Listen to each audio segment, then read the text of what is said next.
সন্ধে হয় কখন সন্ধে হয়েছে রাত হচ্ছে এসব কি খেয়াল থাকে না নাকি? দাঁত একদম ছাড়িয়ে রেখে দেবো একদম।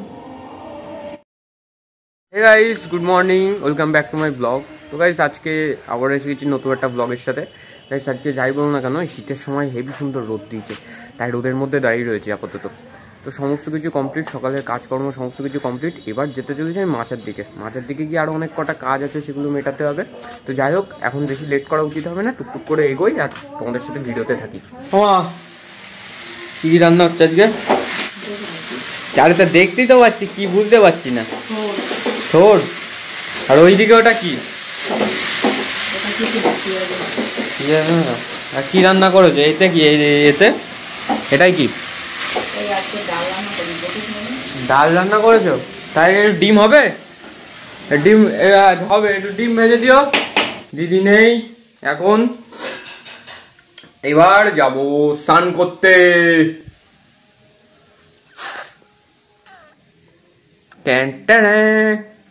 ভালো লাগছে।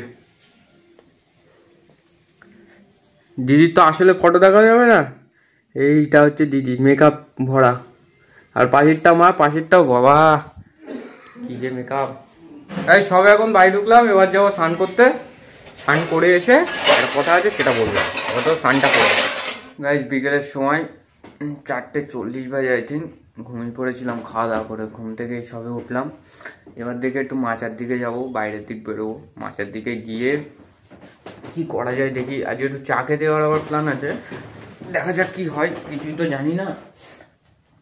আপাতত এখন রেডি হয়নি, রেডি হয়ে তারপরে তোমাদের সাথে দেখা করছি। সম্পূর্ণ রেডি হয়ে গিয়েছি, জ্যাকেট ট্যাকেট পরে নিয়েছি। বাইরে বিশাল ঠান্ডা, যদি বাইরে নিচে চা খেতে যেতে হয় তাহলে তখন ঠান্ডা লাগতে পারে। হেডফোনও নিয়ে নিয়েছি, মাচায় গিয়ে একটু গেমও খেলে নেবো। পুরো মানে ফুল কমপ্লিট। এখন যাই মাচার দিকে গিয়ে তোমাদের সাথে দেখা হচ্ছে। সন্ধে হয় কখন সন্ধে হয়েছে রাত হচ্ছে এসব কি খেয়াল থাকে না নাকি? দাঁত একদম ছাড়িয়ে রেখে দেবো একদম। 7টা বেজে গেছে, তুমি এখন বাড়ি আসতো ফ্যাফা করতে করতে। নাটক করার জায়গা পায় না। মোটামুটি এখন 7টা বেজে গেছে। বাবা চা দিতে যাওয়ার টাইম কিন্তু আপ হয়ে গেছে, অনেক সময় হয়ে গেছে। আজকে একটু লেট হয়ে গেছে পুষটুস করে আস্তে আস্তে। তো যাই হোক না কেন, এখন বেশি লেট করবো না, বেশি কথা বলবো না। আগে বাবার চাটা দিয়ে আসি, তারপরে তোমাদের সাথে দেখা হচ্ছে। তো এখন আমরা যাচ্ছি একটু সামনে গোপালপুরে। আমরা শুনেছি খুব ভালো তরকারি রুটি পাওয়া যায়। হ্যাঁ, এবার আমি বাড়িতে চাটা খাচ্ছিলাম, হুট করে দেখি এই 3টে এসে গেছে। দুটো এসে বলছে চলো তরকারি রুটি খেয়ে আসে যাক। তো আমার কাছে তো টাকা ছিল না, রকিও শালা ভিখারি। তো বললে চলো এই কাট কাট কাট কাট। না তুই কিছু বললো না? আমার কিছু বলার নেই ভাই, আজকে আমাদের ট্রিপ থেকে নিয়ে এসছে, আমরা খুব খুশি। ভাই কিন্তু আমি না, ভাই কেউ না। Sunday, Monday, Tuesday, whatever day you living, my name is Shaunan Writer, Desi Vlogs. So guys, আজকে বৃহস্পতিবারের শুভ সন্ধ্যা জানাই আপনাদের সকলকে।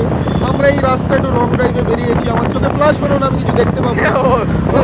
গাইস ড্রাইভার দেখতে পাচ্ছে না, আপাতত পৌঁছায় তারপরে ব্লগটা কন্টিনিউ করছি। Today we are going towards Basirhat. দেখতে পাচ্ছে না, পরে কথা হচ্ছে। ভাই বল, কেমন লাগছে তোদের তরকা খেতে? এমন গালাগালি দেবো, নতুন নতুন শুনবে কিন্তু। না না, এই তরকা রেডি হচ্ছে, কেমন লাগছে বল? গোপালপুরের স্পেশাল তরকা। ওরে বাবা, এখন এই রাত্রেবেলার সময় সৌনক এসেছে গাড়ুর বাড়ির থেকে সাইকেল নিতে। এই যে আমাদের ভাই,